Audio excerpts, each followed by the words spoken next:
वालेकुम वरहमतुल्लाहि वबरकातुहू। अल्हम्दुलिल्लाहि रब्बिल आलमीन वस्सलातु वस्सलामु अला सय्यिदिल मुरसलीन वल आकिबतु लिल मुत्तकीन। अम्मा बाद फ़ाऊज़ु बिल्लाहि मिनश शैतानिर रजीम। बिस्मिल्लाहिर रहमानिर रहीम। नमाज के बाद ज़कात दीन इस्लाम का इंतहाई अहम रुकन है। कुरान मजीद में 82 मरतबा इसका ताकीदी हुक्म आया है। ज़कात न सिर्फ उम्मत मुहम्मदिया सल्लल्लाहु अलैहि वसल्लम पर फ़र्ज़ है बल्कि इससे पहले भी तमाम उम्मतों पर ज़कात फ़र्ज़ थी। कुरान मजीद में अल्लाह ताला ने ज़कात अदा करने वालों को सच्चे मोमिन इकरार दिया है। अल्लज़ीन युकीमूनस्सलाता व मिम्मा रज़क़नाहुम युनफ़िकून उलाइका हुमुल मुमिनून हक़्क़ा। वो लोग जो नमाज कायम करते हैं और जो कुछ हमने इन्हें दिया है उससे खर्च करते हैं, वही सच्चे मोमिन हैं।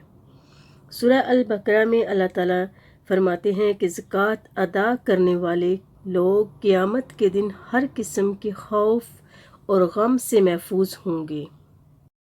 इन्नल्लज़ीना आमनु व अमिलुस्सालिहात व अक़ामुस्सलाता व आतुज़्ज़काता लहुम अज्रुहुम इंदा रब्बिहिम वला खौफुन अलैहिम वला हुम यहज़नून।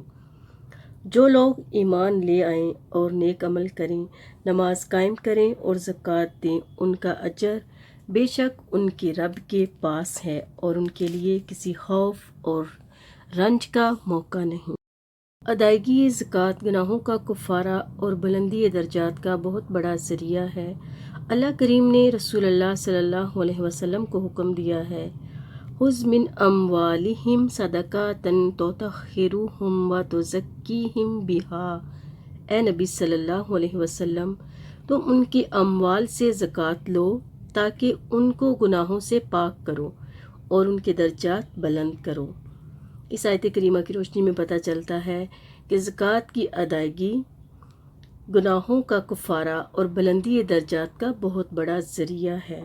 ज़कात अदा करने से न सिर्फ गुनाह माफ़ होते हैं बल्कि अल्लाह ताला ने ऐसे माल में इजाफ़ा करने का वादा भी कर रखा है। सूरह रूम में अल्लाह पाक इरशाद फरमाते हैं, वमा आतैतुम मिन ज़कातिन तुरीदून वजहल्लाहि फ़उलाइका हुमुल मुज़इफ़ून। और जो ज़कात तुम अल्लाह ताला की खुशनुदी हासिल करने के लिए देते हो, इससे देने वाले ही अपने माल में इजाफ़ा करते हैं। यानी कि ज़कात अदा करने से माल कम नहीं होता, अल्लाह ताला उसमें इजाफ़ा करते हैं जो कि अल्लाह ताला ने वादा कर रखा है।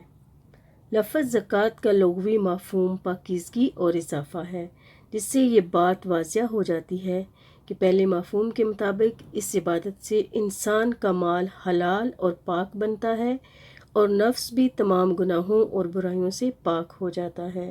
दूसरे मफ़हूम के मुताबिक ज़कात अदा करने से न सिर्फ माल में इजाफ़ा होता है बल्कि अजर व सवाब में भी इजाफ़ा होता है।